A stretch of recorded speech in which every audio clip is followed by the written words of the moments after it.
This was a segment that came on the morning run today, and let's watch it. How many coaches have been fired in the NFL? 10. Yeah.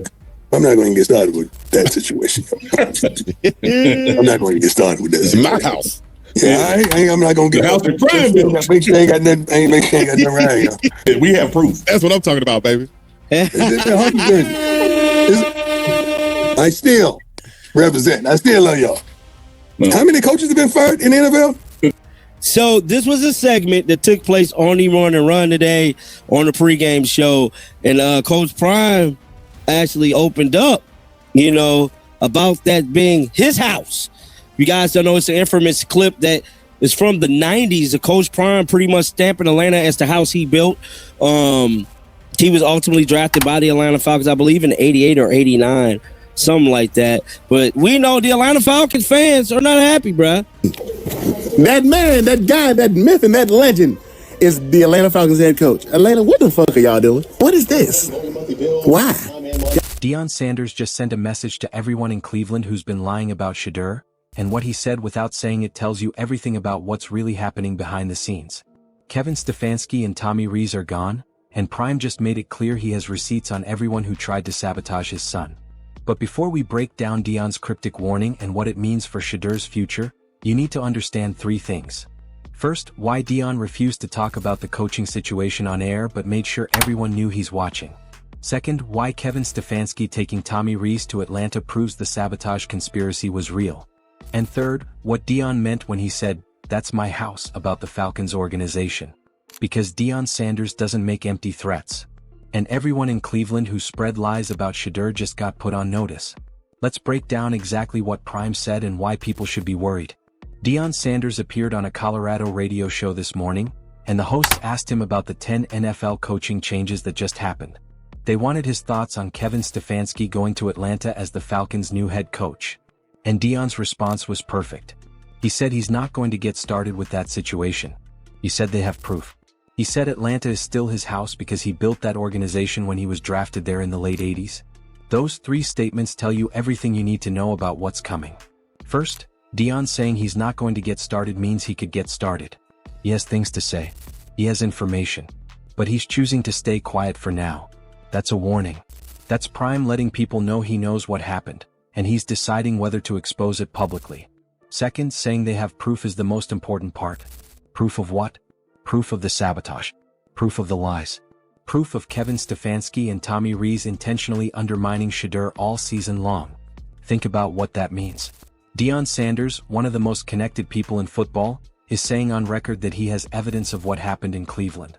That's not speculation. That's not a conspiracy theory. That's Prime Time saying I have the receipts. And here's where it gets interesting. Kevin Stefanski just took Tommy Rees with him to Atlanta. The same Tommy Rees who was Cleveland's offensive coordinator.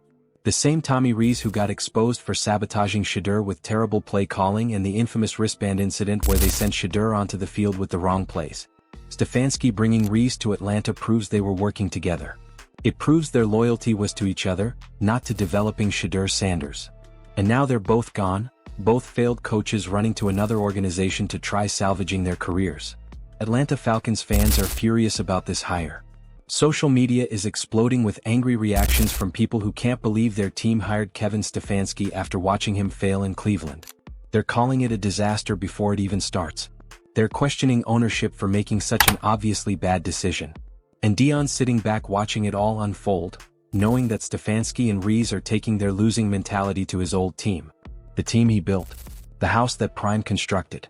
That's why he said Atlanta is still his house. It's a reminder that he has history there. He has relationships there. He has influence there. And if Kevin Stefanski thinks he's going to go to Atlanta and spread lies about Shedeur Sanders without consequences, he's mistaken. Stefanski? What else is there to say with this damn team? All them people you interviewed. And Stefanski was the best option. I'm sick of this. What the actual fuck, man? Like, bro, I didn't want this nigga at all. This is not what the fuck I wanted. This nigga's a loser. He's been losing these last couple fucking years. Kevin Stefanski. That man, that guy, that myth, and that legend. So then with some of the Atlanta Falcon fans in Atlanta, man, speaking about Kevin Stefanski heading on over there. Now, just like I stated, Shiloh, he has a better closet for sure. He has a little bit more free time. Yeah, I got some more free time now. But we both have swag, you know what I'm saying? We get it from prime time. He hates to say it, but everything he try to wear, our dad already did. So he think he be doing his own thing. But where do you think you get your swag from? I think it's just from like inspiration, different fashion, different designers, a lot of different things. Inspiration from what? From you, brother. From you. But here's what nobody's talking about. The fact that Kevin Stefanski and Tommy Rees are both gone from Cleveland means Shadur finally gets a clean slate with coaches who actually want him to succeed. Think about what Shadur accomplished despite having coaches actively working against him. He set the Browns' rookie passing record. He had the most passing yards by any rookie this season. He outplayed Cam Ward head-to-head. He led the team to multiple comeback attempts and close games. And he did all that with Kevin Stefanski calling terrible plays, Tommy Rees designing an offense that didn't fit his strengths, and offensive linemen who refused to block for him. Now imagine what Shadur does with coaches who actually believe in him. Coaches who design plays around his accuracy and quick release.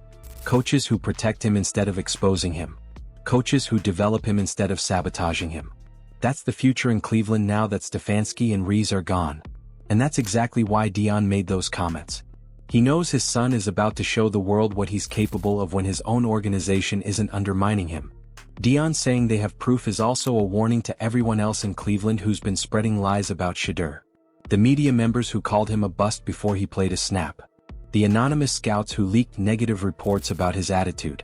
The insiders who pushed narratives about him being unprepared or arrogant. Prime is letting all of them know he's been watching. He's been documenting. And if they keep it up, he might decide to expose exactly who said what and when they said it. That's powerful leverage. That's Deion protecting his son while also putting pressure on the organization to treat Shadur fairly going forward. Because here's the reality. If Shadur continues to develop and becomes a franchise quarterback, everyone who doubted him is going to look foolish. And if Deion has receipts proving they were actively trying to make him fail, that's career-ending stuff for coaches and media members. The stakes are high. And Deion just reminded everyone that he's keeping score. Now let's talk about why Kevin Stefanski taking Tommy Rees to Atlanta is such damning evidence of the sabotage conspiracy. Coaches don't usually bring their coordinators with them to new jobs unless they have a strong working relationship and trust. Stefanski choosing to bring Rees means they were aligned in Cleveland. They shared the same vision. They made decisions together. And we know what those decisions were. Start Dylan Gabriel over Shadur despite Shadur being clearly superior. Give Shadur minimal first-team reps even when it was obvious he should be starting. Call terrible plays when Shadur finally got on the field. Send him out there with wrong plays in his wristband. Use wildcat formations at the goal line instead of letting him throw. All of that was coordinated between Stefanski and Rees. They were working together to undermine Shadur, whether intentionally or through sheer incompetence. And now they're taking that losing formula to Atlanta. Falcons fans should be terrified. Browns fans should be celebrating that they're gone. And Shadur should be relieved that he finally gets to work with coaches who aren't trying to prove he was a mistake. Deion's comments also reveal something important about his approach to this situation. He's not going scorched earth. He's not doing interviews exposing everyone by name. He's being strategic and calculated.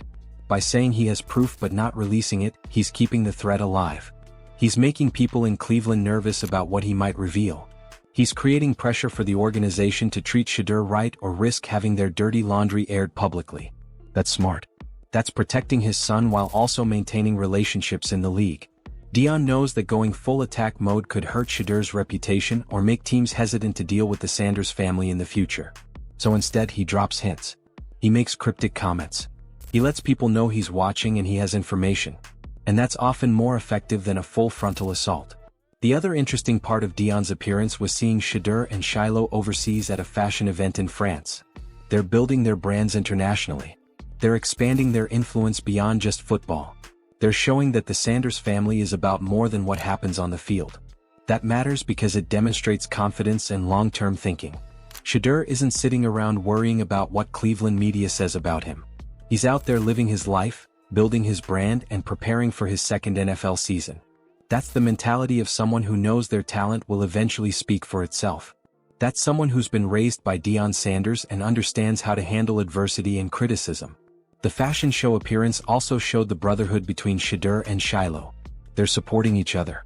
They're staying close despite Shiloh not being in the NFL right now. They're representing the Sanders family together. That support system is crucial for Shedur's development. Having a father like Deion who's been through everything at the highest level. Having a brother who understands the pressure and expectations. Having a family that's unified and strong despite constant outside criticism. That foundation is what's going to allow Shadur to succeed long-term. Because football talent alone isn't enough. You need mental toughness. You need emotional support. You need people around you who genuinely want you to win. And the Sanders family has that. Which is exactly why Kevin Stefanski and Tommy Rees couldn't break Shadur no matter how hard they tried. Now that they're gone, Shadur gets a fresh start. New coaching staff. New offensive coordinator. New system designed around his strengths. New opportunities to show what he can really do. And Deion's going to be watching from Boulder, keeping receipts on anyone who tries to sabotage his son again. Because primetime doesn't forget. And he doesn't forgive people who mess with his family. The message has been sent. Everyone in Cleveland has been put on notice. Treat Shadur fairly and give him a real chance to develop, or deal with the consequences when Deion decides to release those receipts. If you want to see Shadur prove everyone wrong in his second season and show what he can do with coaches who actually support him, hit that subscribe button right now. Drop a comment and tell me what you think Deion meant by saying they have proof. What do you think he knows that we don't? I want to hear your theories. This is Gridiron Insights and we'll see you in the next one.